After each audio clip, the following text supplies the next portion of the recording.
السلام عليكم ورحمة الله وبركاته. الحمد لله رب العالمين والعاقبة للمتقين والصلاة والسلام على رسوله محمد وآله وأصحابه أجمعين. أما بعد فأعوذ بالله من الشيطان الرجيم. بسم الله الرحمن الرحيم. إن عدة الشهور عند الله 12 شهرا في كتاب الله يوم خلق السماوات والأرض منها أربعة حرم ذلك الدين القيم فلا تظلموا فيهن أنفسكم قاتلوا المشركين كافة كما يقاتلونكم كافة واعلموا أن الله مع المتقين. صدق الله العظيم. رب اشرح لي صدري ويسر لي أمري واحلل عقدة من لساني يفقهوا قولي ربي زدني علما।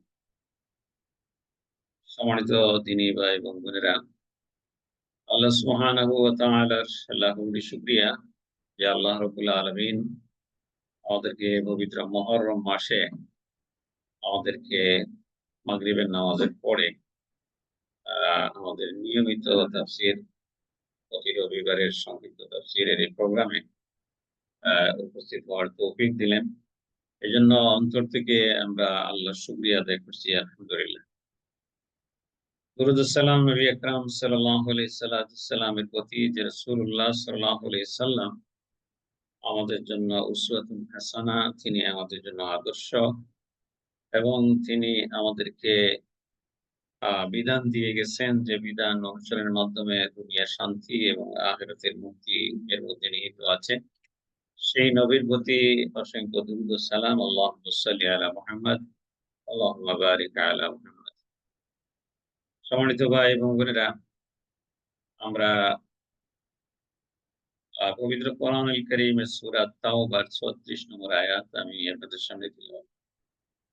এই আয়াতের আলোকে কিছু কথা বলবো ইনশাআল্লাহুল আজিজ, আল্লাহ যদি তৌফিক দান করেন।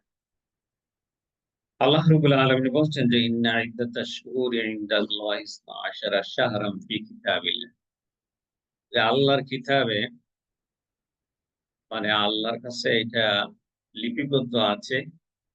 আসমান জমিন আল্লাহ রাব্বুল আলামিন যখন থেকে সৃষ্টি করেছেন, তখন থেকেই বছরে মাস হচ্ছে 12টা। আর মিনহা আরবাআতুন হুরুম, এর মধ্যে থেকে 4টি মাস হচ্ছে হারাম মাস।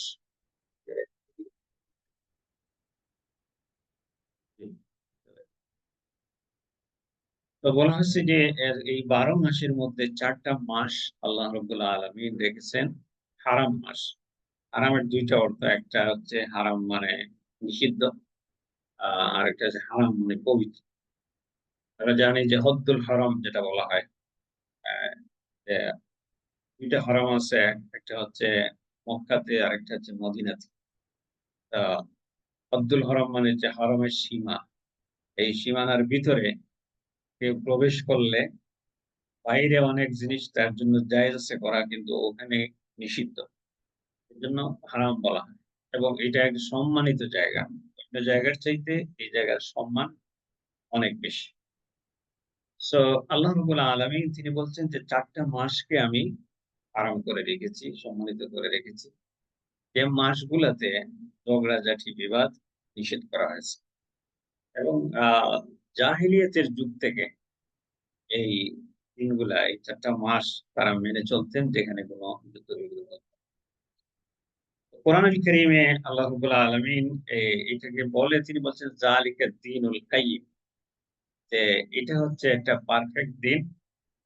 আর ফালা তাজলিমু ফীহিন্না আনফুসাকুম, so do not wrong it yourself therein. সুতরাং তোমরা এই দিনগুলোর ভিতরে কি করো না? জুলুম করো না, অন্যায় কাজ করো না। এখন আমরা জানি যে কোরআনে এই 4 মাসের নাম বলা হয় না, কোন মাস। বাট নবী করিম সাল্লাল্লাহু আলাইহি সাল্লামের হাদিসে রয়েছে যে as-sanatu isনা আশারা শাহরান, যে বছর হয় 12 মাসে। মিনহা আরবাআতুন হুরুম, এর মধ্যে 4টা মাস হচ্ছে হারাম মাস। সালাসাতুন মুতাওয়ালিয়াতুন যুলকায়দা, যুলহিজ্জা, মুহররম। যে ধারাবাহিক 3টা মাস পরস্পর, একটা হচ্ছে যুলকায়দা, আরেকটা হচ্ছে যুলহিজ্জা, আরেকটা হচ্ছে মুহররম। এই ৩ টা মাস হারাম। আর আরেকটা হচ্ছে রজব মাস বলা হয় জুমাদিস সানি এবং শাবান মাসের মাঝখানে যেটা রজব মাস, এই রজব মাস। তো এই ৪ মাস। তো এই ৪ মাসের মধ্যে মহররম মাস হচ্ছে একটা। আমি জানি যে মহররম মাস শুরু হয়েছে এবং মহররম শুধু এটা একটা মাস না, বরঞ্চ এটা একটা হিজরি ক্যালেন্ডারের ১ম মাস। বুঝলেন? আল্লাহ রাব্বুল আলামিন এই হিজরি ক্যালেন্ডারের ১ম আমাদেরকে দান করেছেন। অত্যন্ত গুরুত্বপূর্ণ এই মাস। এইখানে এই মাসগুলোর ভিতরে একটা কথা কোরআনের আয়াতে বলা হয়েছে যে, "ফালা তাজলিমু ফীহিন্না আনফুসাকুম।" খবরদার তোমরা জুলুম করো না, অন্যায় করো না এই দিনগুলোর ভিতরে, এই মাসগুলোর ভিতরে। আমরা জানি যে অন্য যেকোনো মাসেই গুনার কাজ তো গুনাই। আপনি যে পাপ করেন এটাই পাপ। কিন্তু সম্মানিত মাসের ভিতরে যদি কেউ অপরাধ করে, তাহলে এটাকে আরো বড় করে দেখা। এমনিতে মনে করেন মদ পান করা হারাম। তো এক ব্যক্তি মসজিদে খাওয়া শুরু করে দিল। এটা বাইরে খাওয়ার চাইতে এখানে তো জঘন্য। তো সর্বনাশ বাবা! তুমি আর জায়গা পাইলে না মসজিদের ভিতরে এটা কথা বলো। হ্যাঁ? সবাই একসাথে তার বিরুদ্ধে কথাবার্তা বলা শুরু করবে। এবং এটা একটা জঘন্য কাজ। বাইরে যখন খায়, মদ পান করা তো আর হালাল না। হারাম। একজন হারাম খাচ্ছে, এটা পাপ তার হবেই। কিন্তু আরো বেশি পাপ হবে এটা যদি মসজিদে নিয়ে আসে। এইজন্য বলা হয়েছে যে এই যে ফজিলতের মাস, যে মাসগুলোতে আল্লাহ রাব্বুল আলামিন আ যুদ্ধ, বিগ্রহ এগুলো নিষেধ করে দিয়েছেন। সেই মাসগুলোর ভিতরে আ আমাদেরকে বলা হয়েছে আমরা যেন কোন গুনার কাজ না করি। আমরা যেন নিজের উপর জুলুম না করি। আ আমরা জানি যে নেকির কাজ করাটা সহজ। কিন্তু গুনার কাছ থেকে নিজেকে বাঁচিয়ে রাখাটা অনেক কঠিন। এজন্য এখানে আমাদের ১ম যে সবক সেটা হচ্ছে যে আমরা যাতে করে গুনার কাজ এই মাসে না করি। বিশেষ করে মহরম মাসে। তো তারপরে বলা হয়েছে যে এই মহরম মাসে যদি কোন ব্যক্তি রোজা রাখে, এই রোজাকে বলা হয়েছে যে রমজান মাসের ফরজ রোজার পরে যত নফল রোজা আছে, সব নফল রোজার মধ্যে এই মুহররম মাসে নফল রোজা অত্যন্ত ফজিলত। এটা আল্লাহ রাসূল হাদিসে বলছেন। আবি হুরায়রা রাদিয়াল্লাহু তাআলা আনহু قال قال رسول الله صلى الله عليه وسلم أفضل الصيام بعد شهر رمضان شهر الله المحرم। আল্লাহ রাসূল সাল্লাল্লাহু আলাইহি ওয়াসাল্লাম বলছেন আফদালুস সিয়াম, সর্বোত্তম সিয়াম, সর্বোত্তম রোজা হচ্ছে বা'দা শাহরি রমাদান, রমজান মাসের পরেই শাহরুল্লাহিল মুহাররম, মুহররম মাসের রোজা। মজার ব্যাপার হচ্ছে যে এখানে আল্লাহ রাব্বুল আলামিন এই মুহররম মাসকে তার নিজের মাস বলছেন। শাহরুল্লাহ মানে আল্লাহর মাস। হ্যাঁ? সবই আল্লাহ। কিন্তু যখন স্পেসিফিক করে বলা হয় তখন এই মাসের মর্যাদা আরো বেড়ে যায়। এইজন্য নবী করিম সাল্লাল্লাহু আলাইহি সাল্লাম আমাদেরকে জানাইলেন যে এই মাসে রোজা রাখা অন্য যত রোজা আছে সমস্ত রোজা নফল রোজার চাইতে এটাও। আমরা জানি যে এই মাসে ইতিহাস ঘাটলে দেখা যায় যে এই মাসে অসংখ্য অগণিত বড়, বড় ঘটনাগুলা ঘটেছে। আ এর মধ্যে থেকে একটা হচ্ছে যেমন ফেরাউন এবং মুসা আলাইহিস সালামের কাহিনী। বলা হচ্ছে যে ফেরাউন আ মুসা আলাইহিস সালাম তার সঙ্গী সাথী বনী ইসরাইল নিয়ে যখন তিনি পাড়ি দিচ্ছিলেন সমুদ্র, সেখানে তিনি উদ্ধার হইছেন আর ফেরাউন ডুবে মরছে। আর ওইটা ছিল আসর। আল্লাহি আরেকটাতে বলা হচ্ছে যে হযরত আদম আলাইহিস সালামের তওবা কবুল করা হয়েছিল এদিনে এবং নূহ আলাইহিস সালামের নৌকা দুদি পাহাড়ে অবতরণ করছিল এইদিন। এরকম অনেক ঘটনা আছে। সো কোরআনুল কারীমে নবী করিম সাল্লাল্লাহু আলাইহি সাল্লামের হাদিসে এই জিনিসটা একটা পাওয়া যায় যে ইবনে আব্বাস রাদিয়াল্লাহু তাআলা আনহু তিনি বলছেন, قال قدم النبي صلى الله عليه وسلم সাল্লাম আল মদিনা। নবী করিম সাল্লাল্লাহু আলাইহি সাল্লাম যখন মদিনায় গেলেন সো ফারা আল ইয়াহুদা তাসুমু ইয়াউম আশুরা। নবী করিম সাল্লাল্লাহু আলাইহি সাল্লাম দেখলেন যে ইহুদিরা আশুরা রোজা রাখে। মুহররমের ১০ তারিখে রোজা রাখছে। তিনি বললেন যে ফাকাল মা হাযা? এটা কি? তোমরা কেন রোজা রাখো? তারা বলল কালু হাযা ইয়াউমুস সালিহ। তারা বলছেন এটা খুব একটা নেকির দিন, খুব ভালো দিন। আ কেন? যে হাযা ইয়াউম নাজ্জাল্লাহু বানি ইসরাঈল। আল্লাহ রাব্বুল আলামিন বনী ইসরাইলদেরকে নাজাত দিয়েছিলেন ফেরাউনের কবল থেকে এই দিন। মিন আদুবিহি, তাদের শত্রুদের হাত থেকে। ফাসামাহু মূসা, মুসা আলাইহিস সালাম ওইদিন রোজা রাখছিলেন। সাল্লাল্লাহু আলাইহি ওয়াসাল্লাম।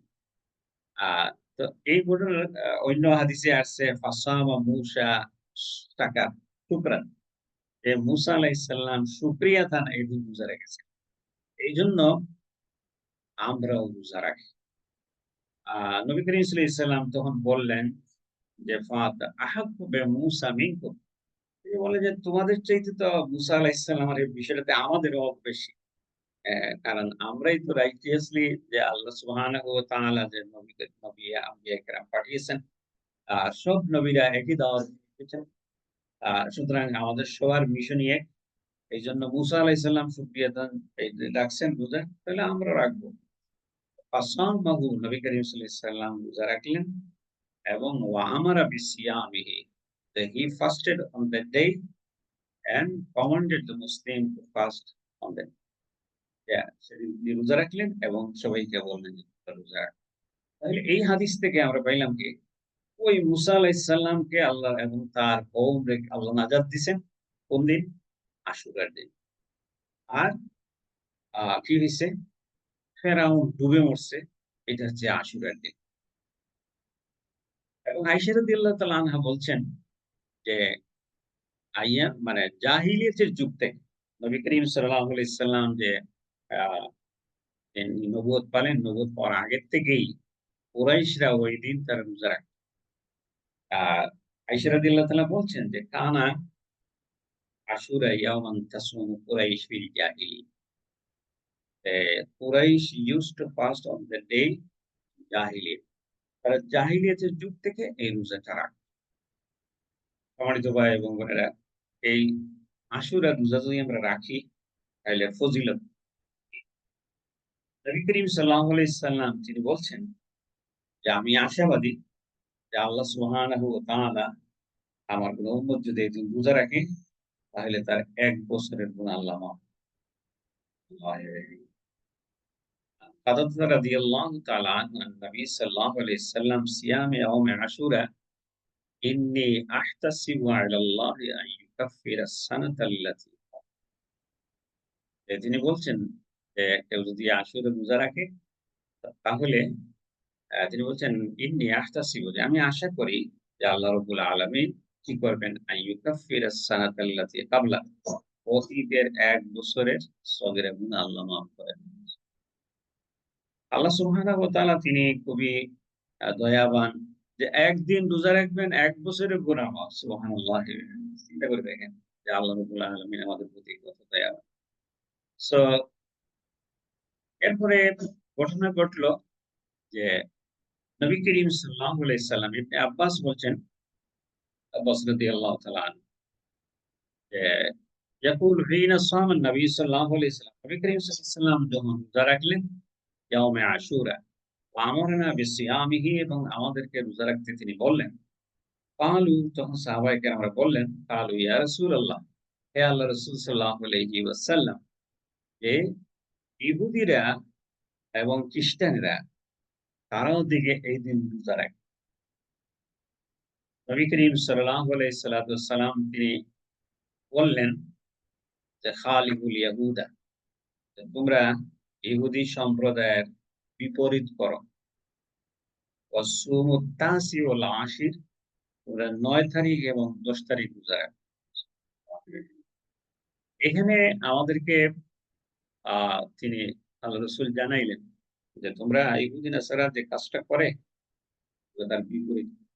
আপনি যদি একটা জিনিস চিন্তা করেন যে এটা তো একটা ইবাদত। ইহুদিরা রোজা রাখে, খ্রিস্টানরা রোজা রাখে তার গডের সন্তুষ্টির জন্য। একটা ইবাদত। কিন্তু ওই তাদের ইবাদত আমাদের ইবাদত যাতে একটু মিলে না যায়, এইজন্য নবী করিম সাল্লাল্লাহু আলাইহি ওয়াসাল্লাম বলছেন যে, "তারাও রোজা রাখে ১০ তারিখ, আমরাও রোজা রাখি।" এখন তাদের সাথে তো মিলে যাচ্ছে। বোঝা যাবে যে ইহুদিরা রোজা রাখে, তাদের দেখা-দেখি মানে আমরাও রাখতেছি। হ্যাঁ? তাইলে তোমরা অতিরিক্ত আরেকদিন দেখো ৯ তারিখ। ৯ তারিখ দেয়। ফালাম্মা ইয়াতিল আমুল মুকবিল হাত্তা তুওয়াফা রাসূলুল্লাহ সাল্লাল্লাহু আলাইহি ওয়াসাল্লাম। বলা হয়েছে যে আল্লাহ রাসূল বলছেন, "If I live to see the next year, ইনশাআল্লাহ we will fast on the 9th day." আমরা ৯ তারিখও রোজা রাখবো। কিন্তু বলা হয়েছে যে the Prophet সাল্লাল্লাহু আলাইহি ওয়াসাল্লাম passed away before the next year came. তো পরবর্তী বছর আসার আগে আল্লাহ রাসূল সাল্লাল্লাহু আলাইহি ওয়াসাল্লাম তিনি ইন্তেকাল করেছেন। সো এখান থেকে আমরা পেলাম যে নবী করিম সাল্লাল্লাহু আলাইহি সাল্লাম আমাদেরকে একটা মেসেজ দিয়ে গেছেন যে যারা আহলে কিতাব, যারা আ ইহুদি, খ্রিস্টান তাদের কোন কালচার তো গ্রহণ করা যাবে না। ইভেন কি এমনকি যে তারা যেভাবে ইবাদত করে ঐরকম ইবাদত নয়। যে তারা ইবাদত করে ওটার একটা বিপরীত করা। হ্যাঁ? তো এখান থেকে আমাদের জন্য এটা শিক্ষা হচ্ছে যে মনে করেন তাদের অনেক ভালো কাজ আছে। যে তারা মানুষের সাথে লেনদেন, কথাবার্তা, আ কার্সি মেইনটেইন করে। এগুলোতে খুবই ভালো। মিথ্যা কথা বলে না, মানুষকে ধোঁকা দেয় না, আ অন্যকে সম্মান করে। আপনি রিফিউজি স্ট্যাটাসে আছেন নাকি পিআর আছেন নাকি সিটিজেন, ওগুলা কোনো বিষয় না। আপনি একজন মানুষ, আ সে আপনার পাশে সম্মানের সাথে দাঁড়িয়ে যাবে। আপনার রাইট এর ব্যাপারে। আপনি দেখেন না যে ফিলিস্তিনের যে ঘটনাগুলো ঘটতেছে। আ সেখানে আমাদের ভাই-বোনরা যারা ইসরায়েলের নৃশংস বোমা হামলায় মারা যাচ্ছেন। কিন্তু আমাদের এই কানাডা, আমাদের এই আমেরিকা সহ পশ্চিমা দেশগুলার হাজার, হাজার লক্ষ, লক্ষ মানুষ তাদের রাইটস এর ব্যাপারে তারা দাঁড়িয়ে গেছে। হ্যাঁ, এই যে তোমরা এইভাবে নৃশংস এ মানে ইনোসেন্ট এইটা ওমেন এবং চিলড্রেন মারতে পারো না। দেখা গেছে এই সমস্ত জিনিস আপনি খুঁজে দেখেন, সৌদি আরব কি মিছিল হইছে? হ্যাঁ, কুয়েত, কাতার, আবুধাবিতে কোথাও নাই। তারা কথা করতে পারে না। সেখানে নিষিদ্ধ সবকিছু হারাম করে দেওয়া হয়েছে যে আ কথা বললেই তাদের উপর শাস্তি নেমে আসবে। এই দিক থেকে তারা অনেক ভালো। যে তাদের অনেক কথাবার্তা, তাদের কার্যক্রম, হিউম্যান রাইটস সবকিছুর ব্যাপারে তারা খুবই অগ্রসর। কিন্তু বলা হয়েছে যে তাদের কাছ থেকে আমরা ওই সমস্ত জিনিস নিতে পারবো, যে সমস্ত জিনিস কোরআন হাদিস আমাদেরকে বাধা দেয় না। হ্যাঁ? এখন মনে করেন তারা পানির মতো মদ পান করে। এখন কি আপনি ওটা নিবেন তাদের কাছ থেকে? না, কোন অবস্থায় আপনি এটা নিতে পারেন না। যে তারা মদ পান করে। তারা সামার একটু খোলামেলা আ অবস্থায় চলে, কাপড়-চোপড় পরে। তো এখন আপনি তাদেরটা নিতে পারবেন না। এইভাবে যেমন তারা ওই যে ট্যাটু না কি যেন সারা গায়ে লাগায়, ট্যাটু। এখন ওইটা তারা সৌন্দর্যের জন্য করে। আপনি সৌন্দর্যের জন্য করতে পারবেন কিনা? বলা হয়েছে হাদিসে নিষেধ আসছে। যে না, ট্যাটু লাগানো যাবে না। তারা কুকুর পালে, কুকুরের গোসল করায়, খাওয়ায়, কাঁধে করে নিয়ে রাতে ঘুমানোর সময় সাথে করে নিয়ে ঘুমায়। এই কুকুর এরকম পালবে? হাদিসে নিষেধ আছে যে করা যাবে না। এইরকম মানে তাদের যে ভালো, ভালো যে জিনিসগুলো আছে এগুলো আমরা গ্রহণ করতে কোনো অসুবিধা হবে না। বরঞ্চ অনেকের মন্তব্য হচ্ছে যে তারা যদি শুধু লা ইলাহা ইল্লাল্লাহ মুহাম্মাদুর রাসূলুল্লাহ বলতো, তাহলে অনায়াসে তারা জান্নাতে চলে যেতে পারত। কারণ আমরা মুসলমান হওয়ার পরেও আমরা অনেক উল্টাপাল্টা কাজ করি। তো যাই হোক, এই হাদিস থেকে আমাদের জন্য এটা শিক্ষা দেওয়া হচ্ছে, এই তাদের যেটা কালচার, যে কালচারটা ইসলাম এলাও করে না, এটা তো তুমি গ্রহণ করতেই পারবা না। এমনকি তারা যে ইবাদত করে, ওই ইবাদতের মতো তোমারও ইবাদত হবে না। মুসলমানের ইবাদতের রীতিনীতি আলাদা। এজন্য নবী করিম সাল্লাল্লাহু আলাইহি ওয়াসাল্লাম বললেন, "আমার উম্মতেরা তোমরা এক কাজ করো, এই আগামী বছর থেকে ২ টা করে রোজা রাখো। আর আর আল্লাহ যদি আমাকে হায়াত দেয় তা আমিও ২ টা রাখবো।" বাট নবী করিম সাল্লাল্লাহু আলাইহি ওয়াসাল্লাম দুনিয়া থেকে চলে গেলেন। হাদিসে আসছে যে তিনি রাখতে পারেন নাই। বাট স্কলাররা এই ব্যাপারে মন্তব্য দিয়েছেন যে ২ দিন রোজা রাখা, আ ৯ তারিখ রোজা রাখা মুস্তাহাব। যে আপনি একটু বিপরীত করলেন। আ আ শেষ করি পরে প্রশ্ন। সো আল্লাহ রাব্বুল আলামিন তিনি আমাদেরকে নবী করিম সাল্লাল্লাহু আলাইহি ওয়াসাল্লামের মাধ্যমে এই নসিহত দিলেন যে আমরা যেন এই কাজটা না করি। এখন প্রশ্ন হলো যে আ আমাদের আশুরা কোন দিন? তো অ্যাকর্ডিং টু ফিক কাউন্সিল অফ নর্থ আমেরিকা আশুরা হচ্ছে মঙ্গলবারে। ইয়া তো এখন কালকে তো সোমবার। তো এখন ৯ তারিখ সোমবার। এমনিতে যারা সোমবার, বৃহস্পতিবার রোজা রাখেন তাদের জন্য এই বৃহস্পতি, সোমবার আ দিলে আপনার যে ওই আ প্রতি সপ্তাহে ২ দিনের রোজার এক সুন্নাহ এখানে আদায় হয়ে যাবে। সেই সাথে ৯ তারিখের সুন্নাহর একটা মোস্তাহাবের একটা বিষয় আদায় হবে। আর মঙ্গলবারে আ আশুরা রোজা রাখার কথা বলা হয়েছে। সম্মানিত ভাই এবং বোনেরা, আমি খুব সংক্ষেপে শেষ করতে চাই। তো এই আশুরাতে আরেকটা ঘটনা আমাদের কাছে প্রসিদ্ধ, সেটা হচ্ছে যে কারবালার ঘটনা। হযরত হুসাইন রাদিয়াল্লাহু তাআলা আনহু এই কারবালার যুদ্ধে শহীদ হয়েছিলেন। এই যে কাহিনী এবং এই ঘটনাগুলা হিস্ট্রিতে যেভাবে আসছে, আ এটা আ খুব সংক্ষেপে আলোচনা করলে এটার হক আদায় হবে না। অনেক সময় এগুলা নিয়ে ভুল বোঝাবুঝি হইতে পারে। তো এই কারণে আমরা ডিটেইলস আলোচনা যাচ্ছি না এখানে। এ কারবালার বিষয় নিয়ে ডিটেইলস আলাদা একটা লেকচার করা যাইতে পারে। সংক্ষেপে আমি যেটা বলতে চাই যে খুলাফায়ে রাশিদিন নবী করিম সাল্লাল্লাহু আলাইহি সাল্লাম যেহেতু মদিনার রাষ্ট্রপ্রধান ছিলেন, তিনি যখন চলে গেলেন, এরপরে খোলাফায়ে রাশিদিন হযরত আবু বকর রাদিয়াল্লাহু আ আ উমর রাদিয়াল্লাহু তাআলা আনহু, উসমান রাদিয়াল্লাহু তাআলা আনহু, আলী রাদিয়াল্লাহু তাআলা, ৪ জনকে খোলাফায়ে রাশিদা বলা। যে খোলাফায়ে রাশিদা তারা শাসন করেছেন প্রায় ৩০ বছর। এরপরে আ পরবর্তীতে হযরত মুআবিয়া রাদিয়াল্লাহু তাআলা আনহু আসলেন। নবী করিম সাল্লাল্লাহু আলাইহি সাল্লাম একদলের ভিতরে এক সাহাবী।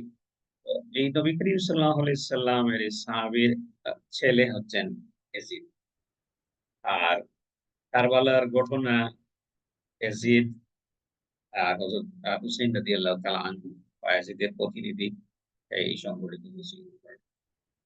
খোলাফায়ে রাশিদিনের ছিল সোনালী একটা যুগ। যুগের কিছু আ রুলস এর উপরে তার রাষ্ট্র পরিচালনা করছে। এর মধ্যে মনে করেন একটা ছিল যেমন বাক স্বাধীনতা। হযরত খোলাফায়ে রাশিদিনের আমলে হযরত ওমর রাদিয়াল্লাহু তাআলা আনহু রাষ্ট্রের প্রধান। তার জামা একটা লম্বা ছিল। একজন প্রশ্ন করে বলছে যে, "আগে লম্বা জামা কেন পড়ছেন? আমরা সবাই রাষ্ট্রীয় তহবিল থেকে যা পাইছি দ্রুত, দ্রুত জামা হইছে। আপনি এত বড় জামা পাইলেন কোথায়? আগে ওঠার জবাব দেন, পরে আপনার কথা আমরা শুনব।" এবং আপনারা জানেন যে আ এরপরে এক লেকচারে এক জায়গায় তিনি অ্যা মহিলাদের মহারানার ব্যাপারে কথা বলছিলেন। যে মহিলাদের মহারানা বেশি হয়ে যাওয়ার কারণে যুবকরা বিয়ে করতে পারতেছে না। সুতরাং মহারানাটা একটু কমিয়ে নেওয়া দরকার। কে বক্তব্য রাখছেন? রাষ্ট্রের প্রধান। তারা চাইলে তো আইন করে করতে পারে। ২ জায়গাতেই দেখা গেছে যে প্রতিবাদ করা হচ্ছে। একজন দাঁড়িয়ে যখন বলছে আপনার লম্বা জামা, তার ছেলে এটার ব্যাখ্যা দিছেন যে, "আমার বাবা একটু লম্বা। এটা এই জামা পুরা হয় না তার। যেটা পাইছিলেন রেশন হিসেবে। আমারটা দিয়ে দিছি। আর ২ টা জোড়া দিয়ে তিনি বানাইছেন।" এরপরে ভদ্রলোক তিনি লজ্জা পাইছেন। তিনি বলছেন যে, "ওহো! আমি তো এরকম খেয়াল করি নাই।" ওমর রাদিয়াল্লাহু তাআলা বলছেন আ যে, "আমি সেই আল্লাহর শুকরিয়া আদায় করছি যে আল্লাহ রাব্বুল আলামিন উমরের শাসনামলে এমন কিছু লোক রেখেছেন যে উমর বাঁকা পথে চাইলে যাইতে পারবে না, তাদেরকে এরাই সহজ সোজা করে দিবে।" সুবহানাল্লাহ। তিনি খুশি হয়েছেন। ইয়াজিদের আমলে কি হয়েছিল? যে আপনি মুখ খুলবেন তো প্রশংসা করবেন। আর যদি কিছু বলতে হয় তাহলে কানে মাথা থাকবে না। এই বিধান সে চালু করে দিয়েছিল। এবং এটা ছাড়া আ বিচার বিভাগ ছিল পূর্ণ স্বাধীন। খোলাফায়ে রাশিদুন। আমরা জানি হযরত আলী রাদিয়াল্লাহু তাআলা আনহু তিনি যখন ছিলেন রাষ্ট্রের প্রধান এবং তার বর্মটা চুরি হয়ে গেছে। এবং পরবর্তীতে বাজারে বর্মসহ ওই যে চুরি করছিল তাকে পাওয়া গেছে। এবং পরবর্তীতে যখন বিচারে কাজীর বিচারে আদালতে নিয়ে আসা হইল হাইকোর্টে। নিয়ে আসার পরে জাস্টিস বললেন যে, "তোমার সাক্ষী আনো।" তিনি বললেন যে, "এটা আমার চাকর, আমার খাদিম যে সে চিনে এটা আমার।" তিনি বললেন, "পরের কারো সাক্ষ্য গ্রহণ করা যাবে না। বাইরে কোন সাক্ষী নিয়ে।" এরপরে তিনি সাক্ষী নিয়ে আসতে পারলেন না। এবং দেখা গেল যে রায় হয়ে গেল ওই ইহুদির পক্ষে। জাস্টিস কতটুকু ছিল? হ্যাঁ? আজকে যদি পৃথিবীর কোন রাষ্ট্রপ্রধান, বিশেষ করে আমাদের বাংলাদেশে এরকম যদি রাষ্ট্রের প্রধান বা সেকেন্ড ম্যান কেউ যদি ওরকম যে ও তো আগেই রায় দিয়ে দিবে যে রিজেক্ট করে দিবে যে, "না, না এটা গ্রহণ করা যায়।" হ্যাঁ? আর যখন বলা হয় যে, "অ্যা আমি তোমাকে খণ্ডকালীন সময় বেল দিয়ে দিয়েছিলাম। এইজন্য ঘরে বসে, বসে জেলের সময় কাটাইতেছ।" তখনই বুঝা যায় যে প্রশাসনের কি ক্ষমতা বিচার বিভাগের উপরে। যাই হোক, এজিদের আমলে বিচার বিভাগ সম্পূর্ণ ভেঙে পড়ে। তার আমল ছিল যে সে যারা আ যারা আশরাফ ছিলেন, যারা সম্মানিত মানে বড় যারা এলিট ছিলেন, তাদের ব্যাপারে এক ধরনের বিচার ব্যবস্থা ছিল এবং যারা নিম্ন শ্রেণীর সাধারণ প্রজা ছিলেন, তাদের জন্য আলাদা একটা বিচার ব্যবস্থা। আর রাজ পরিবারের যারা ছিলেন, তাদের তো দ্বারে কাছে যাওয়ার কোনো সুযোগ ছিল না। এভাবে তারা এই জিনিসগুলা করেছে।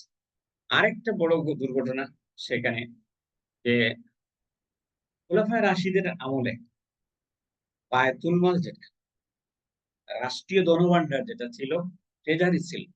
এই ট্রেজারির যে সম্পদ ছিল, এটা খলিফারা মনে করতেন এটা হচ্ছে জনগণের এটা আমার সম্পদ। কারণ আমরা জানি যে হযরত উমর রাদিয়াল্লাহু তাআলা আনহুকে তার সন্তানরা নতুন জামা কেনার জন্য বলছে। তিনি দিতে পারেন। আবু বকর রাদিয়াল্লাহু তাআলা আনহুর ঘটনা আমরা জানি যে তিনি একদিন খাইতে বসে দেখলেন যে কিছু মিষ্টির ব্যবস্থা মানে কিছু পিঠা তৈরি করা হইছে বা এরকম কিছু একটা। তিনি জিজ্ঞেস করলেন যে, "তুমি এগুলা কোত্থেকে পাইলা?" তার ওয়াইফ বললেন যে, "আমরা গভর্নমেন্ট থেকে রেশন পাই। ওখান থেকে প্রতিদিন সামান্য, সামান্য করে রাখি। বাচ্চারা আ বলছে যে তারা একটু পিঠা খাবে। আমি একটু রাখছি ওরকম।" হ্যাঁ? এরকম রেখে, রেখে জমাইছি এরপরে এই যে দিয়া এই পিঠার আয়োজন হইছে। তো তিনি বললেন যে, "সর্বনাশ! তাহলে আ আমি তো অভুক্ত ছিলাম না।" আ তাহলে সাথে, সাথেই তিনি আবার খাজাঞ্চিকে ডাকলেন, ডাকিয়ে বললেন ট্রেজারার যে, "আগামী মাস থেকে এই পরিমাণ চাল বা আটা আমাকে কম দিন।" ওয়াল্লাহি মানে ওই ভদ্রমহিলা সামান্য, সামান্য করে জমাই রাখছে এবং এইটা বলতেছেন যে, "এটা না এটা জমায় রাখার পরেই আমরা যা খাইলাম এটা যদি চলতে পারলাম, তাহলে এইটা অতিরিক্ত নিব কেন?" বলে যে, "আগামী মাস থেকে এটা কম দিও।" এই হচ্ছিল কারণ তিনি জানতেন যে সরকার থেকে যেগুলা দেওয়া হয় বা তার হাত দিয়ে লক্ষ, লক্ষ হাজার, হাজার টাকা সম্পদ আসতেছে এবং বিলি করে দিচ্ছেন। হ্যাঁ? নবী করিম সাল্লাল্লাহু আলাইহি সাল্লাম কোন, কোন সময় এরকম দেখা গেছে যুদ্ধে বিজয়ী হইছে। একজনকে ১০০ উঠিয়ে দিছেন। হ্যাঁ? এইভাবে ২ হাত দিয়েই মানুষকে দান করছে। আর কম সরকারের যে আ তহবিল যেটা, এটাকে তারা জনগণের সম্পদ মনে করতেন। যে সবাইকে আমরা যা দিব ওই আ এজিদের পরবর্তী সময়ে উমাইয়া যখন খলিফা হয়েছিলেন আ উমর ইবনে আব্দুল আজিজ। উমর ইবনে আব্দুল আজিজ তিনি এসে সবকিছু তাদের উমাইয়া শাসকদের সব রীতিনীতি পাল্টাই দিচ্ছেন। দিয়ে সরাসরি আল্লাহ এবং আল্লাহর রাসূল খোলাফায়ে রাশিদীনের নিয়মের মধ্যে চলে আসছেন। হ্যাঁ? তাকে নিযুক্ত করা হয়েছিল জনগণের সামনে তিনি বলছেন যে, "অ্যা আমি তোমাদের চাইতে উপযুক্ত কোন ব্যক্তি না। সুতরাং তোমরা চাইলে তোমাদের বায়াত ফিরিয়ে নিতে পারো। আর না হয় আমাকে দায়িত্ব দাও।" সবাই এক ভাগে তাকে দায়িত্ব দিছে। দেওয়ার পরে তিনি এক ঠিক আছে রাষ্ট্র পরিচালনা। একবার তার ফুফু আসছিলেন। আইসা তাকে বলছেন যে, "বাবা তোমার চাচা থাকতে কত সুযোগ সুবিধা আমরা পাইতাম। আর কত সম্পদ, আর কত গাড়ি-বাড়ি কত কিছু। তুমি আইসা এগুলো সবগুলা কেটে একেবারে ছোট করে দিছো। তো এখন আমরা কিভাবে চলবো? আমাদের একটা মান-ইজ্জত আছে না? আমরা রাজদরবারের লোক, রাজ পরিবারের লোক।" তো হযরত ওমর ইবনে আব্দুল আজিজ বলা হয়েছে যে তিনি এক টুকরা গোশত একটা সুই দিয়া গেঁথে আর এই মোমবাতির আলোর মধ্যে এটা পুড়াইতেছে। ও বলছে, ভাই তোমাকে যা বলছি তুমি শুনছো? তুমি দিয়ে খালি কি বুড়াইতে আসো। তখন তিনি বললেন যে, "ও শোনা, এই যে বুঝতো বুড়াইতেছি, এখন আপনার রাজবংশীয় মান মর্যাদা বজায় রাখতে গিয়ে আমি যে জনগণের টাকা আপনাকে দিয়ে দেই, আপনি চান যে আপনার ভাইফোঁটার চামড়া জাহান্নামের আগুনে এইভাবে জ্বলুক?" সুবহানাল্লাহ। এইভাবে তারা ছিলেন যে জনগণের সম্পদ, এটা কোনো অবস্থাতেই এটা মিসইউজ করা যাবে না। কিন্তু ইয়াজিদ ক্ষমতায় আসার পরে পুরো সম্পদটাই নিজের পকেটে ঢুকে দিল এবং এমন ভাবে সে খরচ করা শুরু করলো। সবচেয়ে আশ্চর্যের বিষয় হচ্ছে, কিতাবে লেখা হয়েছে যে যখন মানুষ মুসলমান হইতো, মুসলমান হওয়ার পরে সে অ্যাকসেপ্ট করতো না একটি মুসলমান হয়েছে।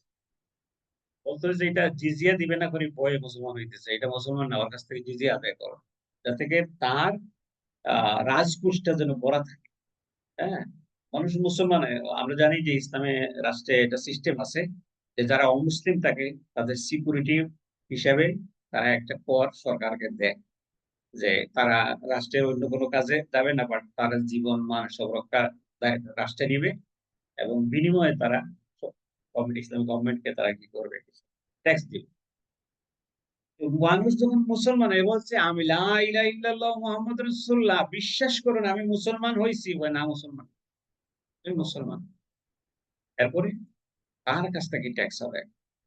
সবচেয়ে জঘন্যতম ঘটনা ঘটছে যে সে তার অধিকার বা সে যে ক্ষমতায় আসছে তার সাপোর্ট আদায় করার জন্য সে সরাসরি মক্কা মদিনা পর্যন্ত আক্রমণ। এবং মক্কা মদিনাতে মানুষ, হারামের ভিতরে সবকিছু নিষেধ। এখানে যদি বলা হয়েছে যে কেউ যদি হত্যা করে ওখানে ঢুকে যায়, তাহলে তাকে হত্যা করা যাবে না, এখানে হারাম নিষিদ্ধ, হারাম সম্মানিত জায়গা। কিন্তু ওই হারামের ভিতরে যারা আশ্রয় নিয়েছিলেন, সে ওখানেই তাদের উপরে তার সৈন্যবাহিনী আক্রমণ করছে, মির্জানি দিয়ে ওখানে পাথর মারছে, ওখানে আগুনের গোলাপ নিক্ষেপ করছে। বলা হয়েছে যে কাবা ঘরের দেওয়াল পর্যন্ত ভেঙে গেছে তার এই জুলুম নির্যাতন। এইভাবে এই বিশাল একটা জালিম সে এই পরিবর্তন নিয়ে আসছিল, ওখান থেকে এই রাজনৈতিক সিস্টেমটা চালু হয়েছে। এবং আজকেই বাস্তব দেখেন, আপনি যদি আমাদের মিডল ইস্টের দিকে থাকান, হ্যাঁ, তাইলে আপনি দেখবেন একবারে সরাসরি ও যেভাবে রাষ্ট্রীয় সম্পদকে নিজের সম্পদ মনে করত, বিচার বিভাগে যাওয়ার নিজের আহ, আহ, যারা এলিট শ্রেণী তাদের জন্য যে বিচার, হ্যাঁ, এরপরে আরো যে সমস্ত বিষয় আছে, বাক স্বাধীনতার ব্যাপার।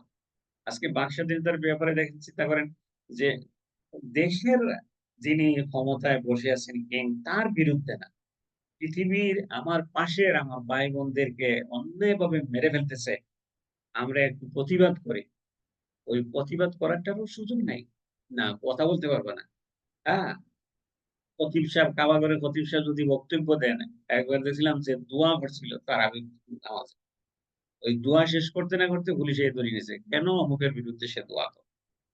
এইভাবে এই সিস্টেমটা তারা চালু করে পুরা ইতিহাসটা এইভাবে চলে আসছে। মাঝে মধ্যে কিছু রাজা বাদশারা আসছেন যারা ন্যায় পরায়ণ ছিলেন, পরবর্তীতে দেখা গেছে তার এক সন্তান আসে আবার সে উঠে দিছে সব।